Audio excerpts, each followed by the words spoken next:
If there's one thing unique about Geely and their cars, it's the way they name their offerings. From the wildly successful Coolray to the well-mannered and luxurious Azkarra, Geely's car naming prowess has proven to be quite unique and original.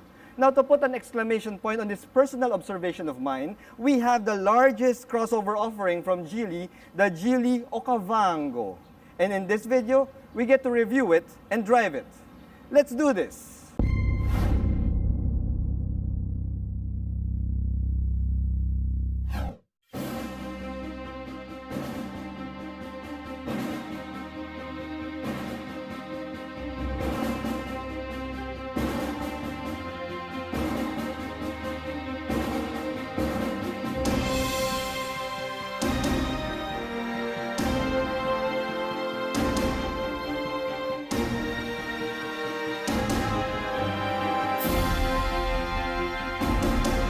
Hello guys, I'm Reagan and welcome back to another car review. If you're new to my channel guys, I hope you hit that subscribe button and become part of the Reagan Strides family. If you're my subscriber already, thank you so much for your support by watching this video.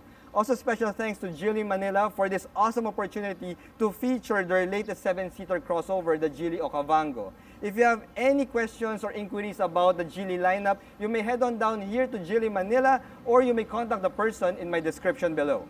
The Okavango is one of Africa's last great natural sanctuaries and it's home to one of the highest concentrations of wildlife. It seems that Geely has named their largest crossover offering after this great sanctuary because this beast shall serve as your own great sanctuary as you traverse through the urban jungle. Or at least that's my wild guess. At least it puts some rhyme and reason to the naming of this 7-seater crossover. Now what we have here is the top-spec Geely Okavango Urban, which retails for 1,328,000 Philippine pesos. Now that came as a bit of a surprise because typically in the local market, well, the larger crossovers would be priced at a more expensive price point than its smaller siblings. But this baby comes in at a lower price point than the smaller yet more luxurious 5-seater Azkarra. That's why we'll take a tour of this Geely Okavango to see how Geely managed to give us a 7-seater crossover at such an affordable price point. When you look at the front fascia of the Geely Okavango, you could see that it is still distinctly a Geely vehicle. You still get the same signature expanding Cosmos front grille that's found here, but instead of getting a full expansion like in the smaller Coolray and Azkarra, you get a partial expansion that's mostly found here at the bottom. The Okavango also has a squarish, larger look to it, and it gives off a brutish, even a snub-nosed look. I must admit, guys, that I'm not really too fond of this overall look of the Okavango because I got quite used to the sleek and sporty styling that can be found in the smaller Azkarra and the Coolray. However, despite this large and brutish fascia to it, your Okavango still gets a full LED headlight system and you also get LED DRLs here.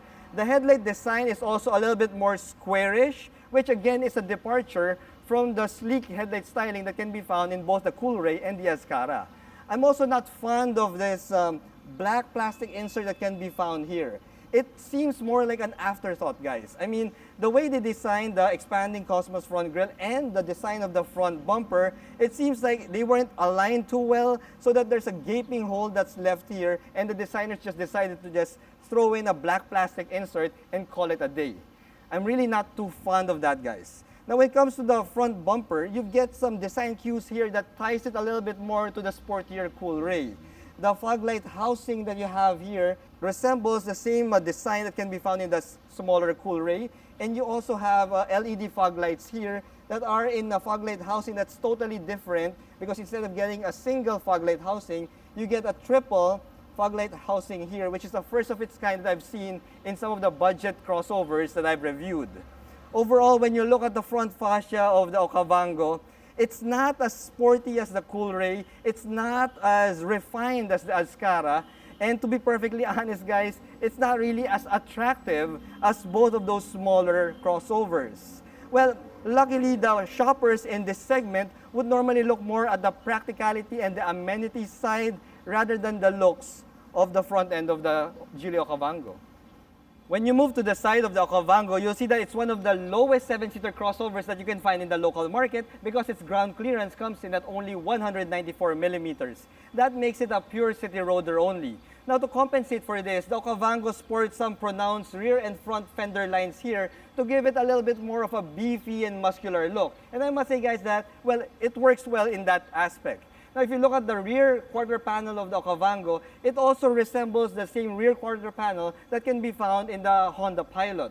Now, this also adds more into that beefiness because, well, the Honda Pilot, while not really the biggest SUV in the planet, has that nice macho beefy look to it, and the Okavango follows in the same line.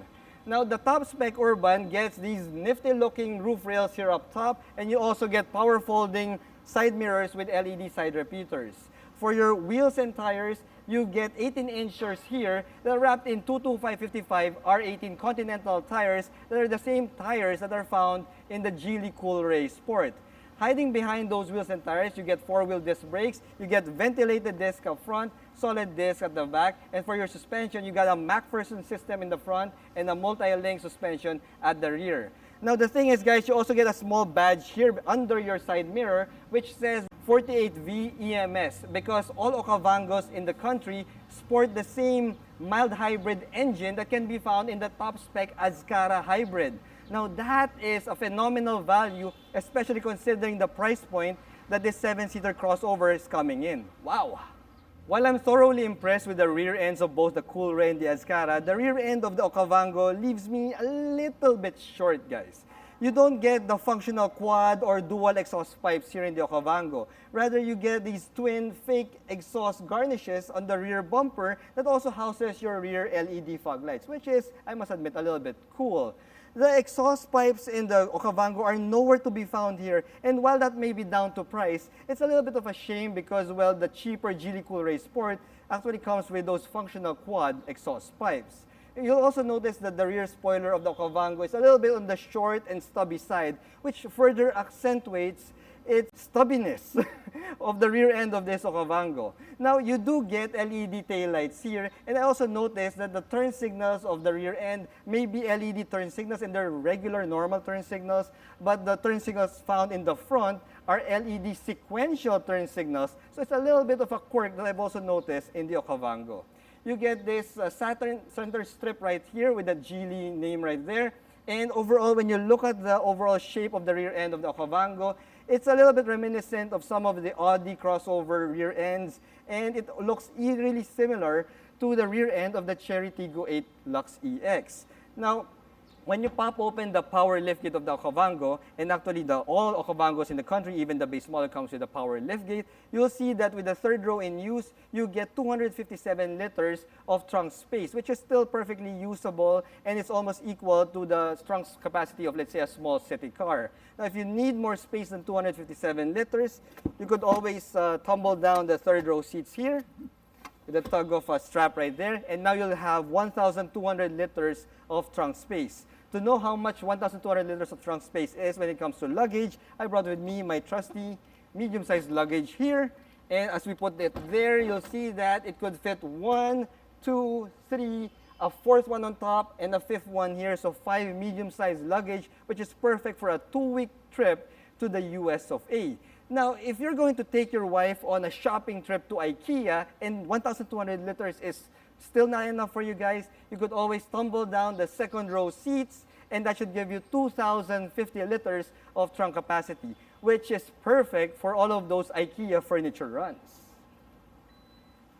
All Okavangos in the country are powered by the same mild hybrid engine system that's found in the top-spec Geely Azkarra hybrid, and that's a pretty cool touch. Now, this here is a 1.5-liter 3-cylinder turbo petrol engine that also has a mild hybrid system. The combined output of the mild hybrid and the petrol engine comes in at around 190 horses and 300 Newton meters of torque. Power is delivered to the front wheels of the Okavango via a 7-speed wet dual clutch transmission, the same transmission that we've found in the other Geely stable mates. Now, we don't really have any fuel economy figures yet for this Okavango as of press time, but given the fact that this Okavango is 100 kilos lighter than the Geely Azkarra, we could expect a little bit better fuel economy figures than the 17 kilometers per liter combined fuel economy of the smaller Azkarra. And also expect that the drive would be a little bit peppier in this Okavango. So I can't wait to show that to you in our test drive later on. Now when you get inside the interior of the Okavango Urban, you'll see that this is where most of the differences happen between this top-spec model and the base model Okavango Comfort. First up, your seats in the top-spec Urban are wrapped in leather, and these are nice leather seats with nice white contrast stitching, and you've got some nice perforations in the center part of your seats. Pretty cool looking, pretty sporty at that. Now this top-spec Urban also gets power adjustability in their seats over the manual adjustability in the Comfort. And the base Comfort Okavango also just gets, well, fabric upholstery for the seats.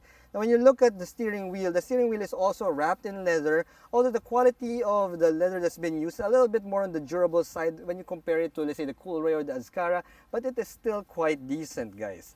Now you also get your plethora of buttons here for your cruise control, your hands-free calling, and some other buttons to control your infotainment system. Now when you look at the instrument gauge cluster of the Okavango, you get here a fully digital LED instrument gauge panel, but the design there is still the same traditional separate tachometer and speedometer design, which honestly, guys, I prefer this format much more than the newfangled formats that some of these other Chinese offerings are coming up with.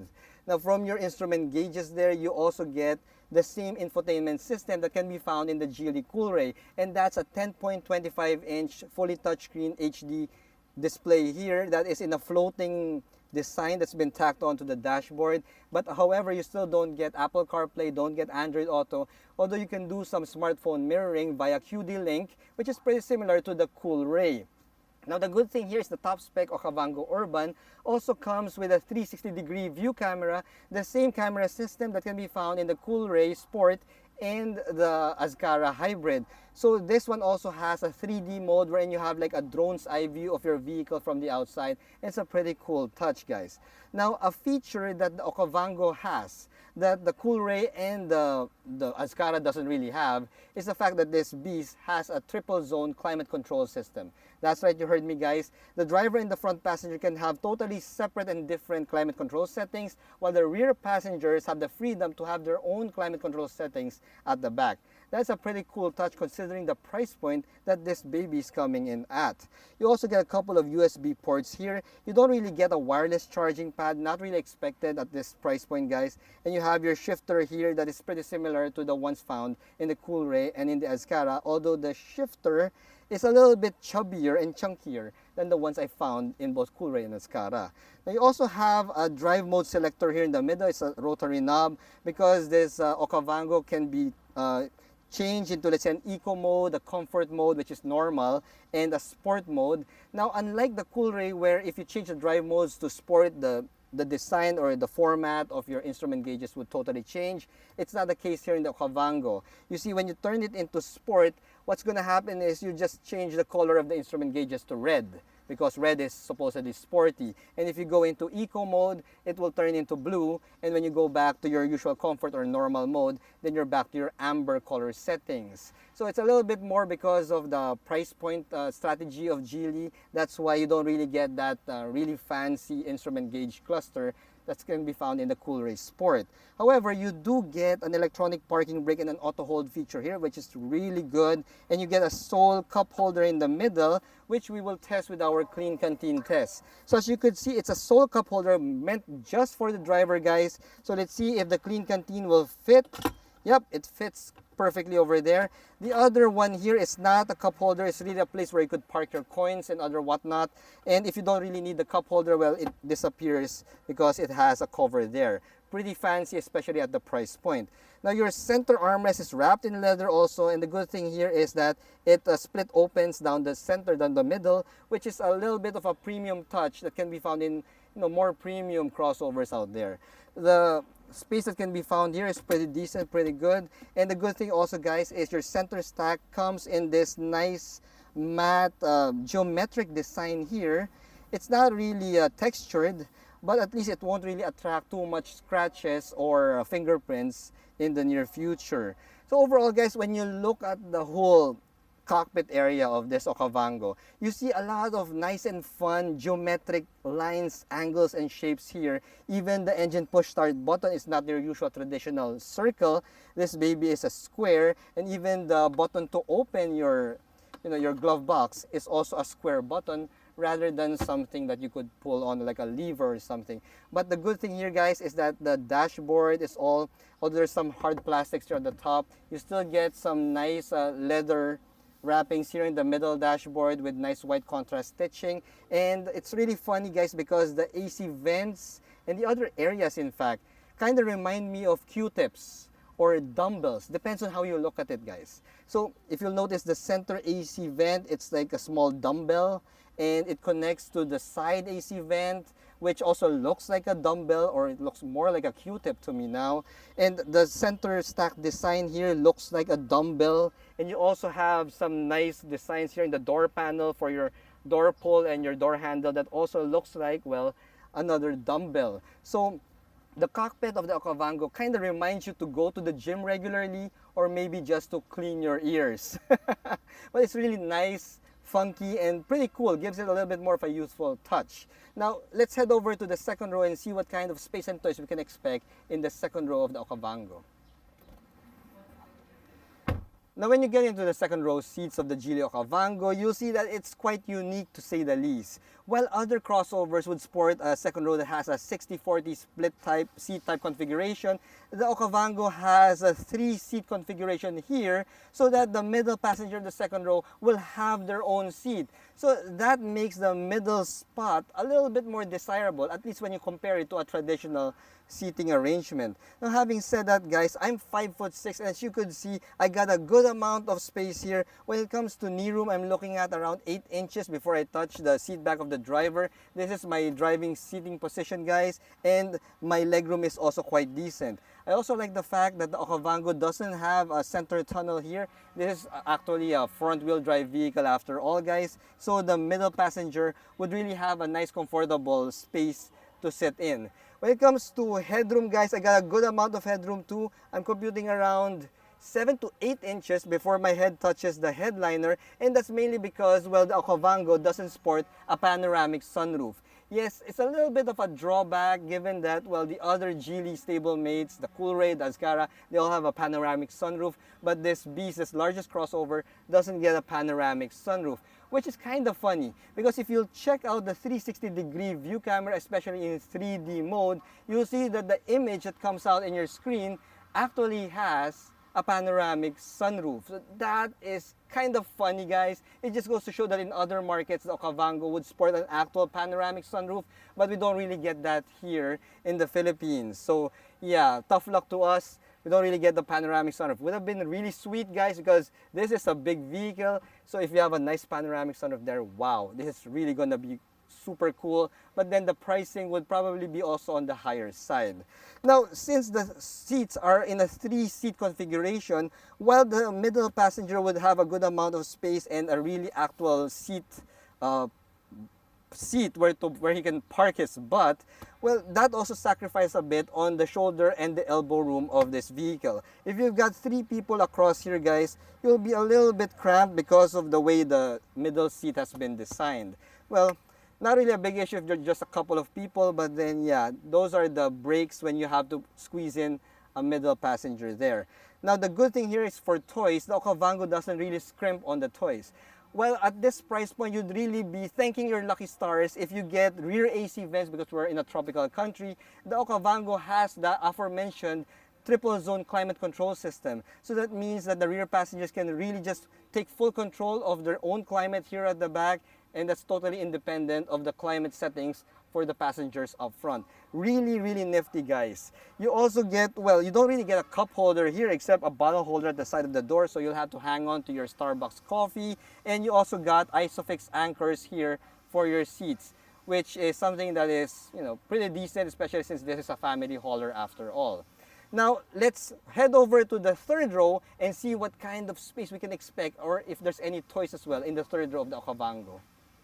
Now, to get to the third row of the Okavango, you just have to get the latch here at the top of the seat, and that actually tumbles the seat forward and makes it slide forward like that, so that gives you easy access to the third row. Let's get in.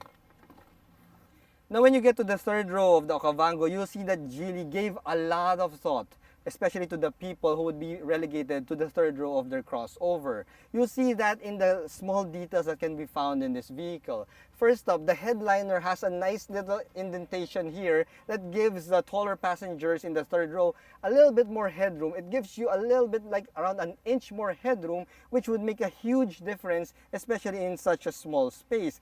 But guys, even if I say it's a small space, it's not really a small space because, well, I'm 5'6" and I'm seated here in one of their seats. And as you can see, my knee room, I've still got around, get this, 5 inches before my knee touches the seat back of the second row seats. I mean, wow, this is perfectly livable even for somebody who is 5'8" or maybe even as much as 5'10", because my headroom is a good 6 inches before it touches the headliner. I mean, this is crazy, guys. This is perfect for long drives, even for full-size adults. And I love that Geely gave it that much thought, especially for the passengers of the third row. Now, when it comes to toys, guys, you got a small cubby here to park your smartphone. You even got a nice leather-padded elbow rest here at the side, which is another thoughtful touch. You get a small cup holder here on both sides, and you also have a rear AC vent for the third row passengers that's mounted right here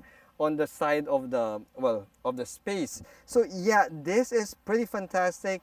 I really couldn't believe it, but you know, it's maybe owed to the fact that this is quite a long vehicle, and I really love it that Geely is very thoughtful, especially for the family members who will be riding with you in your Okavango. Now, speaking of riding with you, I'm gonna hop back to the driver's seat and give this guy a little bit of a spin so that we'll see what kind of behavior it does on the road. Let's go for the drive.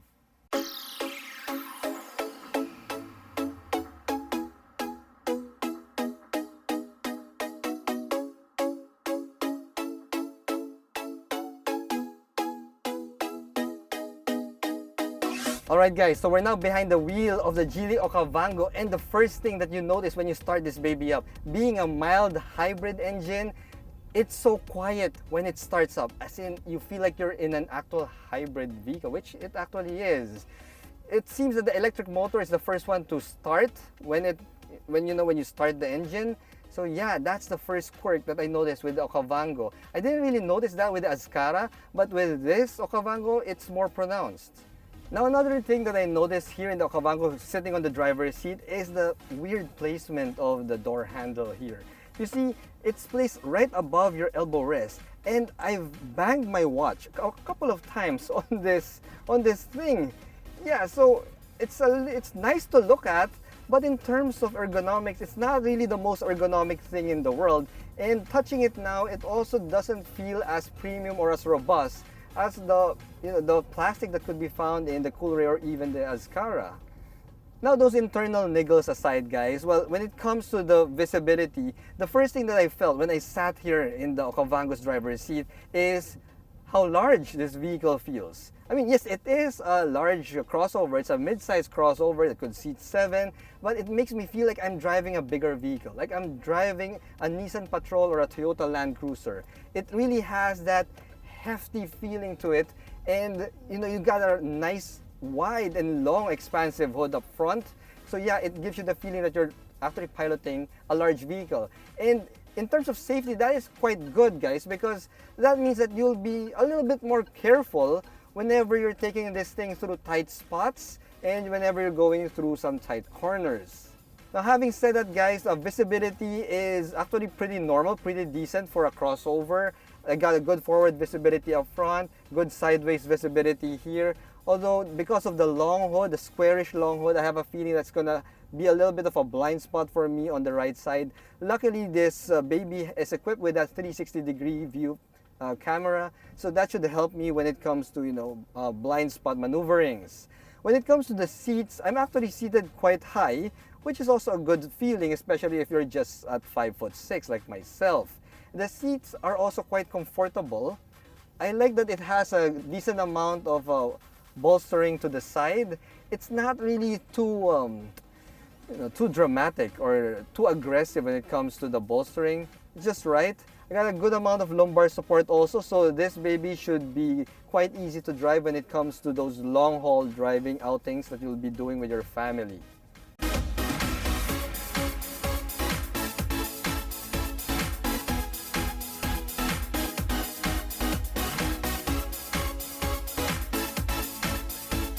Now I'm in normal mode, guys, so let's see what sort of acceleration we could expect from this Okavango. So as you all know, this is 100 kilos lighter than the Azkarra, but it has the same powerful engine at 190 horses. So let's try it in normal mode.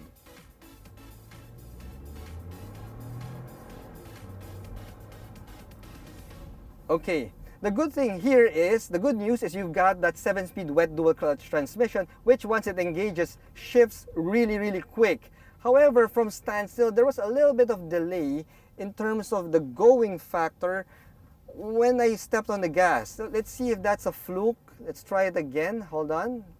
Let's go for an open road. All right, let's try it now. Yeah, there is a noticeable delay when you're stepping on the gas in normal mode when you want to accelerate from the get-go. So, yep. Now let's try the acceleration in sport mode and see how it figures. Oh yeah! Oh yeah, it's traffic! Now in that very quick burst of acceleration there in sport mode, that noticeable lag from the start, from the get-go, it disappeared. Alright?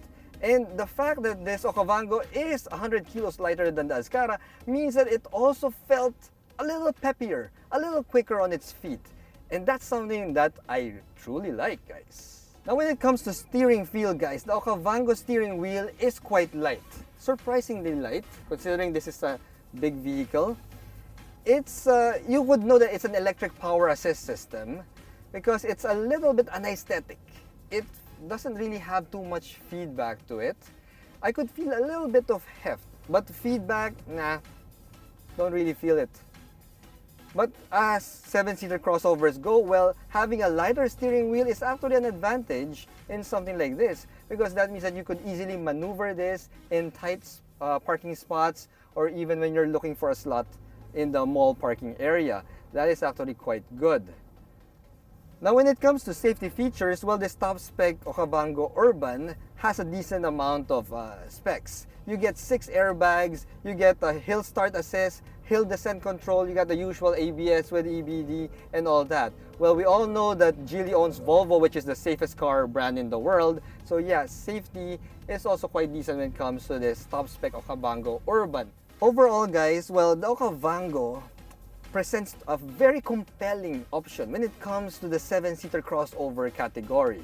I love that it gives you tons of interior space without really sacrificing too much on the shape and the looks of the car. I also like the fact that, well, this Okavango drives pretty closer or pretty similar to the Geely Coolray Sport rather than the porkier Geely Azkarra. This is really still more of a people hauler, but at least in sport mode, if ever I need to put the hammer down, I know that I've got the goods to deliver the performance. So yes, the Geely Okavango Urban, it is one of the best 7-seater crossovers that I've tested in any of my car reviews. Wow! The Okavango may not be the most handsome or luxurious in the Geely bunch, but it does fulfill its life purpose quite well. It provides a healthy dose of amenities and creature comforts while hauling 7 passengers comfortably. If the Coolray is the teenager and the Azkarra is the yuppie, well then the Okavango is the big daddy of the bunch. The question is, how does it compare to the other big daddies at its price segment? Well then, that's a story for another video. Thanks for watching.